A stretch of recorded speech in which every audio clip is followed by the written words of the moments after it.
Hello everybody and welcome back to the channel. My name is Invin and I have got a banger for you guys today. We are talking about the Milano in Warzone. Now this gun had a buff with the Season 4 update. When Season 4 was updated to Warzone, we got a huge buff to the Milano and we've seen a ton of experimental gameplay with this weapon since. You've seen some people using this as long range, which actually surprisingly works pretty well, and it also works decently well as an SMG. Now today what I'm going to be bringing you guys is a hybrid class where it's an iron sight SMG build, but it works at those short to medium ranges exceptionally well, and I'm going to show you guys the best class to use for it, as well as giving you a few tips and tricks on how to make the most out of this weapon. If you do go on to enjoy this video, smash the like button down below. If you are new to the channel, drop a subscribe. We'd love to have you here. Pushing for 2k subs, so your support would be much appreciated. And without further ado, let's jump into today's video. So on screen for you guys now, you can see the weapon that I've been using. Obviously I am using the Flower Power variant, which is one of the ones you get on the Battle Pass. Really cool looking skin, and it comes with the agency suppressor on, which is great for this build.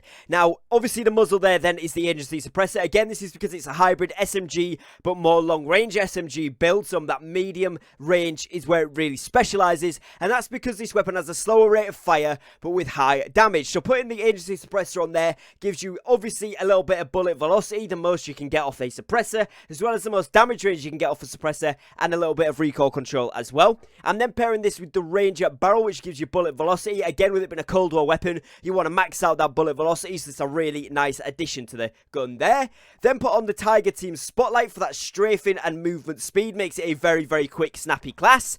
Then I've paired this with the Serpent Wrap, that gives us ADS time on the weapon, so it can make it a more snappy gun to be able to fly around with while you're moving, and then snap onto people at those short to mid-range engagements. And then finally pairing it with a 45 round drum mag here, which gives it a decent amount of ammo without giving it too much of a ADS reduction. This actually doesn't affect the ADS at all, which is really nice. Now what you can do if you do prefer to not have a Serpent grip on the back there is actually go on, put on the Bruiser grip there. That gives you movement speed and hip fire accuracy, which will make this a lot more of an SMG only class. But obviously with the Serpent Wrap there, it just gives it that little bit more mid-range potential, so that's why I've gone for the hybrid class there. Now you will have seen a lot of people throwing things on such as the 3x scope, so the axial 3x there. Actually works decently well at range, but I would always recommend really using a AR, because mid to long range it's always going to be the most powerful, the most damage. It does decently well, but in my opinion I prefer obviously to use this as a mid to short range SMG hybrid build rather than a mid to long range SMG AR hybrid. So it's entirely up to you, but you can use it for either or. I just prefer it for this build here, and it's a really good up close range and medium range SMG hybrid build, like you will see from the clips. So overall, the Milano is a very decent weapon. It's got a great TTK, but it has got a very slow rate of fire in comparison to pretty much all the other SMGs in the game. If you come up against the Mac 10, the Mac 10 is going to roast you quickly. The one thing it does have though is movement, so pretty much anything other than the Mac 10 you'll be able to outmaneuver. The Mac 10 again, you have the extra movement ability with, but you've got a lot more recoil to contend with because it's a faster rate of fire weapon. This weapon is a very steady, deadly accurate weapon because of that slower rate of fire, which means that at those slightly longer short range and mid-range engagements, you are going to be able to win most of the gunfights with this weapon. Even if they've got an AR or they've got an LMG, this is still going to do very well, which is what makes the gun so nice.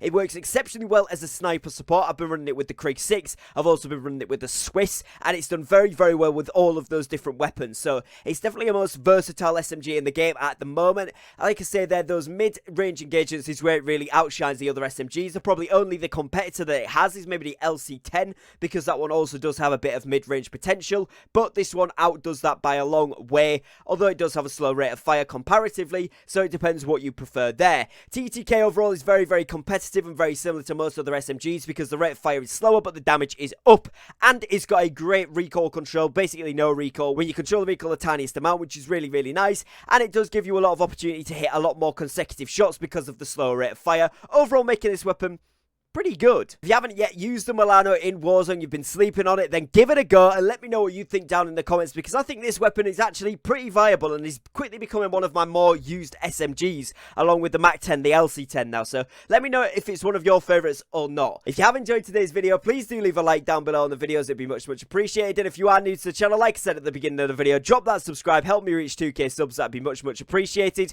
Other than that, I'd like to thank you guys for watching, and as always, have a great day and peace.